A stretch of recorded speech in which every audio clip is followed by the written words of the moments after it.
Jadi ketika gangguan kejiwaan itu katanya kan softwarenya jiwanya rusak ya. Nah, ketika jiwanya sudah tidak lagi bekerja dengan baik, berarti orang tersebut sudah tidak bisa lagi bersaksi, tanda tanya, ataukah masih bisa bersaksi gitu. Ya dihitungnya sebelum jiwanya rusak kan. Misalnya dia orang yang psikotik misalnya ya, psikotik. Dia orang psikotik, dia kenapa bisa psikotik itu, atau misalnya dia yang orang inilah yang terganggu kejiwaannya. Nah biasanya orang yang terganggu kejiwaan tuh tadinya kan dia dari stres, tidak bisa menerima kan kehidupannya, nggak bisa menerima kenyataan deh. Nah terus lama-lama si fisiknya juga jadi rusak kan, tuh psikosomatik. Nah, begitu ada kerusakan di otak, otomatis ada suatu sistem di otaknya itu yang terganggu.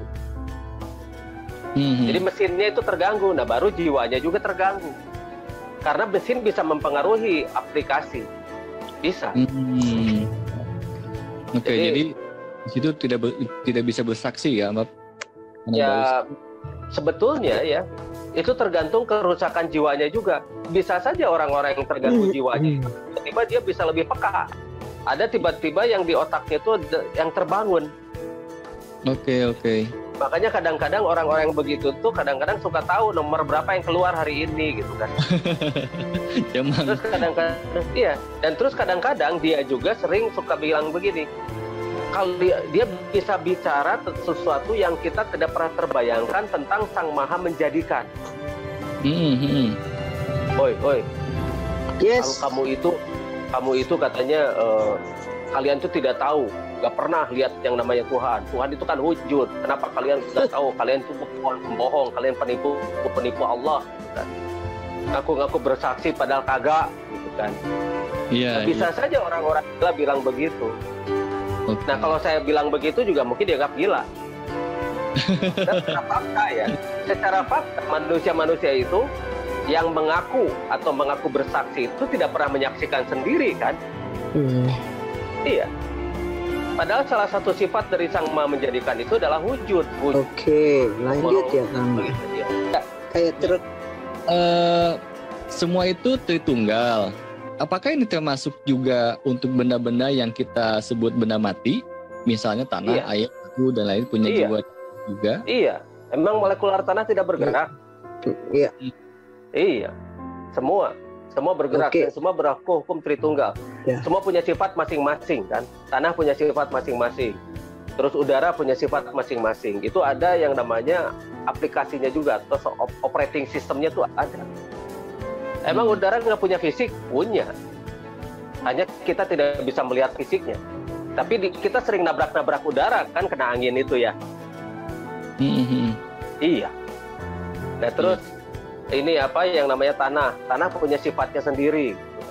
Ya tanah, dia punya sifat sendiri. Dia sebagai grounder atau sebagai penumbuh dan sebagainya, punya sifat sendiri. Api juga punya sifat sendiri kan. Nah bagaimana api itu punya sifat? Berarti ada operating system. Terus ada fisiknya. Terus ada energi yang jelas, begitu kan. Yang namanya api itu energi. Cuma kenapa energinya berbentuk seperti itu? Panas, begitu kan. Terus dia punya sifat membakar dan sebagainya. Terus angin kenapa seperti itu? Atau udara kenapa seperti itu? Kenapa dia bisa bergerak dan sebagainya? Terus yang namanya cahaya. Jadi tiap makhluk itu punya sifatnya masing-masing. Nah sifatnya itulah ditentukan oleh aplikasinya, oleh fisiknya, oleh energinya yang menggerakkan dan sebagainya. Nah jadi apakah itu semua? Semuanya itu berlaku hukum ke three-in-one-an. Halo Bu Intan. Halo. Benar lancar kok Bu Intan. Ya. Silakan Bapak lanjut. Nah, jadi seperti itulah. Semuanya ada sifatnya juga. Kita melihat tembok ini diam, padahal tidak. Molekularnya juga bergerak. Makanya kalau karena molekularnya bergerak, itu ada sesuatu yang bertumbuh di sana.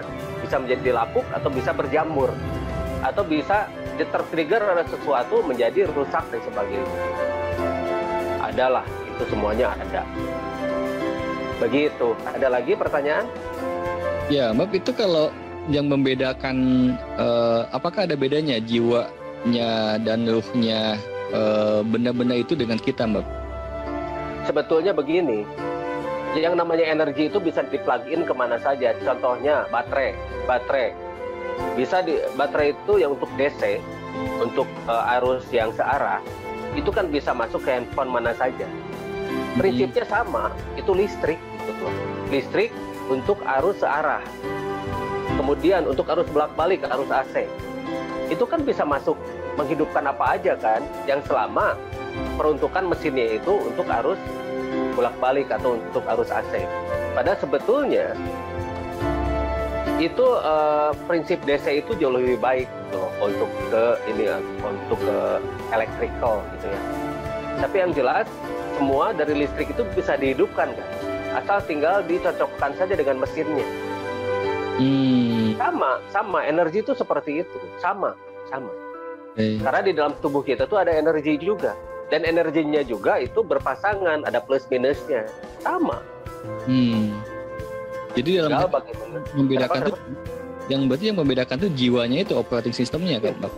Mesin dan operating system, ya. Oke. Mesin dan operating system. Oke. Kan semuanya juga begitu kan? Misalnya merek HP ini apa, merek ini apa, ini operating systemnya itu pakai OS-nya apa.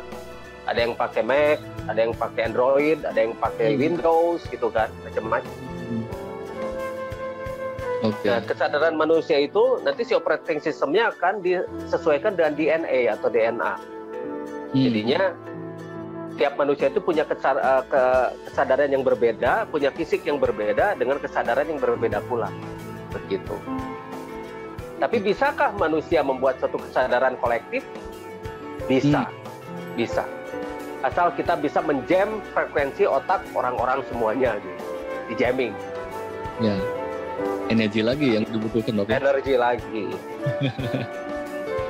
Tentang satunya rangkumannya tentang kesadaran nih, Bapak. Nah, kesadaran yang seperti apa sih kesadaran yang menggerakkan kita dalam kesejatian itu, Kang? Nah, kesadaran yang sudah mampu untuk mengenal dirinya lebih baik, terutama yang mengenal tubuh dan jiwa, tubuh dan sistem yang ada di tubuhnya. Dia kenal dulu itu, dan dia tahu bagaimana tubuhnya ini bekerja dengan baik. Karena belum tentu orang-orang yang penuh dengan teori ini sadar juga gitu loh. Kan banyak nih orang-orang yang penuh dengan teori-teori kesadaran ini itu dan semua filsafat hidup dan sebagainya, tapi dia sendiri belum tentu menerapkan di dalam kehidupannya sendiri. Satu-satunya cara adalah mengakselerasi sel yang ada di tubuhnya sehingga dia bisa berakselerasi lebih baik, lebih kuat, sehingga dia punya energi yang cukup untuk menembus semuanya. Nah, barulah dia akan sadar diri, sadar lingkungan, sadar semesta, dan sadar bagaimana menggerakkan tubuhnya dengan lebih baik lagi. Dan dia sadar apa yang dilihatnya. Ketika yang dia melihat dengan memperhatikan. Ketika dia mendengar dengan mendengarkan. Ketika dia merasa dengan merasakan. Jadi belum tentu orang melihat itu dia memperhatikan, itu belum tentu. Rata-rata orang melihat hanya melihat saja, tapi tanpa memperhatikan apa yang dia lihat. Dia tidak memperhatikan bagaimana kinerjanya, dia tidak memperhatikan bagaimana itu bergerak dan sebagainya. Bagaimana dia bisa ini, bisa itu, dan sebagainya. Seperti orang melihat pohon. Orang melihat pohon itu bagus, titik, selesai. Nah, kalau misalnya orang berkesadaran, dia bukan hanya melihat, tapi memperhatikan. Bagaimana sistemnya, kinerjanya, bagaimana dia tumbuh, dan sebagainya. Sehingga dia memahami apa yang dia lihat. Nah, itulah kesadaran yang seharusnya. Apa yang dia lihat, dia perhatikan, lalu dia pahami. Itulah kesadaran yang sebenarnya. Jadi bukan hanya sekedar melihat kosong begini. Terus dia mendengar. Mendengar itu, dia itu akan mendengarkan, dan lalu dia memahami apa yang dia dengar. Bukan hanya sekedar dengar saja. Ya contoh, manusia itu kan suka dengar suara mendenging ya kalau malam-malam. Iya, Pak. Sekarang juga sebetulnya terdengar suara denging itu, cuma tidak diperhatikan. Nah, coba kalau misalnya kita perhatikan dengingan itu adalah frekuensi dari gesekan DNA kita. Nah, gesekan DNA itu membawa pesan. Kalau misalnya kita mendengarkan, lalu kita memperhatikan apa yang kita dengar itu, setelah itu kita akan mengetahui dan memahami gimana sih gesekan DNA yang ada di kita itu. Itulah kesadaran yang sebenarnya. Jadi memang masih jauh. Prosesnya itu masih lumayan jauh. Dan lumayan juga rada-rada berat. Iya. Oke, Kang. Ini ada pertanyaan juga, Kang. Bapak, bagaimana cara mengetahui kita sudah merasakan atau terkoneksi dengan aras dan mengetahui tugas yang diberikan sang aras? Nah, sekarang mengetahuinya itu tiap orang kan punya tugas yang berbeda. Mengetahuinya, ketahui saja dulu dirinya sendiri. Kita tidak usah kebanyakan kita itu ya ingin tahu dan ingin tahu. Tapi justru keinginan tahuan kita itu hanya sebatas ingin tahu saja. Padahal begini. Ini ya, kita kan tadi sudah bahas bahwa salah satu sifat dari aras itu sendiri itu adalah wujud. Kita bisa melihat kok. Kalau misalnya kita sudah memenuhi syarat. Tapi kenapa kita tidak pernah bisa melihat itu? Karena kita belum memenuhi syarat. Nah, satu-satunya syarat adalah ketika akselerasi sel kita itu, energi kita itu sudah meningkat dengan baik. Sehingga bisa mengaktifkan sel-sel otak kita. Nanti kita akan terhubung pada otak yang lebih besar lagi, yang maha besar itu.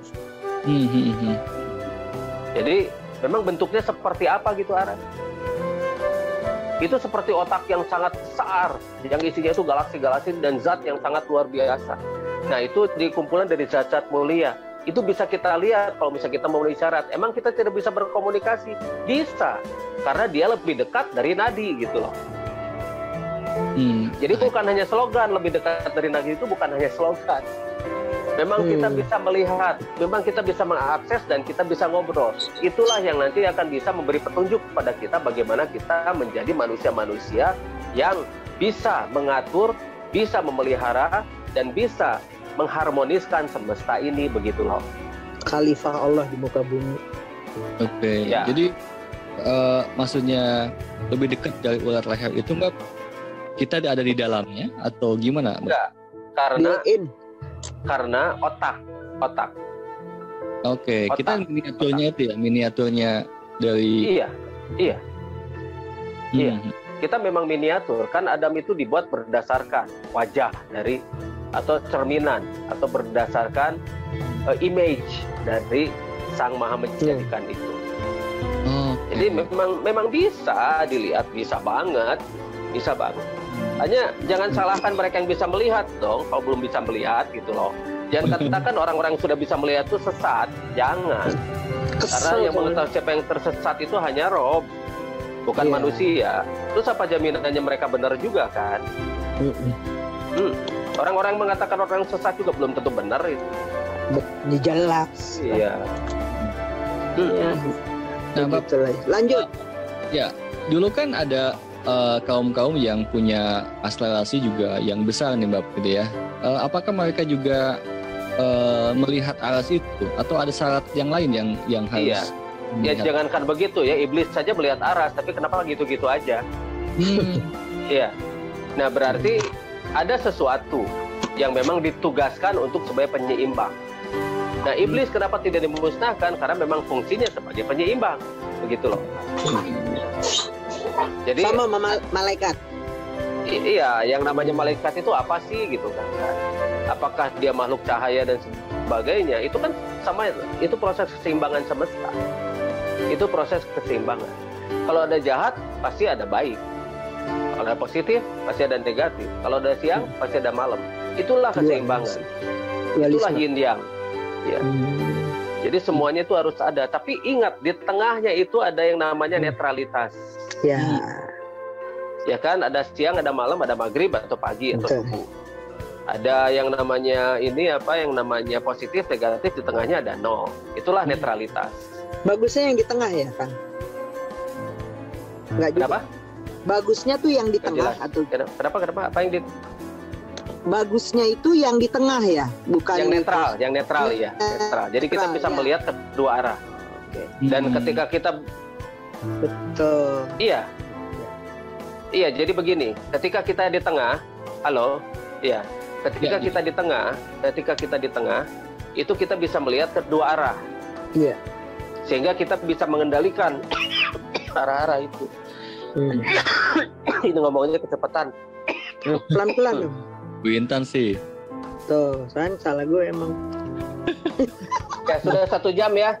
Tuh mau kemana, woi? Ini sudah 1 jam. Anggaplah ini pendahuluan. Oh gitu. Ya. Mau kemana? Mau nonton Netflix? Sebentar, Bab, yang barusan, Bab. Sebelum ditutup. Nggak denger. Halo. Kade. Halo. Halo. Nah. Lagi lanjut. Ya. Yang terakhir mungkin, Bab, sebelum ditutup. Iya. Closing statement. Oh, sekarang closing statement. Ya, anggaplah. Ya. Nggak buru-buru sih, tapi memang ini kan 1 jam kan awal. Ini kan percobaan. Iya. Percobaan. Nanti pertanyaan dan sebagainya itu sebaiknya sebelum ini sudah ditulis dulu. Kadang-kadang muncul di chat gitu. Oh, chatnya warna apa?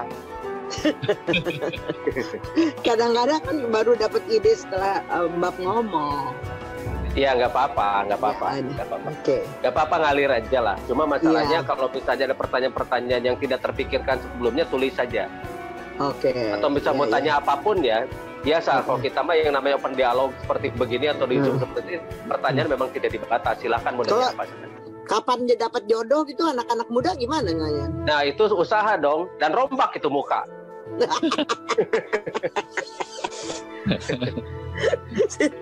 Silakan, Bang. Ya, jadi ini anggap saja Zolta sekarang, itu Zoom Zolta sekarang ini adalah pendahuluan. Nanti kita akan ada lagi ya Zolta Sukses selanjutnya dengan pemaparan-pemaparan yang ada PowerPoint dan sebagainya. Jadi itu biar enak lah ya. Jadi ini silahkan ada yang kalau misalnya nanti yang lab itu mau gabung lagi ya silahkan, itu atur saja lah, itu adminnya yang ngatur ya. Ya kalau bisa admin itu ditambah. Admin ditambah. Oke. Ini di grup Zoltas. Memang lanjutan Zoltas adalah Profiling Universe, tapi nggak apa-apa, kita ngobrol di Zoltas tidak ada masalah. Iya. Ya. Jadi di sini anggaplah di sini forum bebas, kita nanya warawiri sana sini, hahaha gitu dan sebagainya, silahkan. Boleh. Tapi ya. Ya anggap saja ini adalah pendahuluan awal dari kita Zoom di Zoltas. Nanti kita akan adakan Zoom lagi. Ya mungkin kita adakan seminggu sekali atau apa dan bagaimana gitu. Ya mudah-mudahan internetnya juga bagus. Betul, saya juga jelek. Ya. Mudah-mudahan internetnya bagus dan tidak ada interrupt atau interupsi. Ya, nanti kita ketemu lagi di Zoltas yang lain. Sampurasun, Sampurasun. Wassalamualaikum warahmatullahi wabarakatuh. Waalaikumsalam.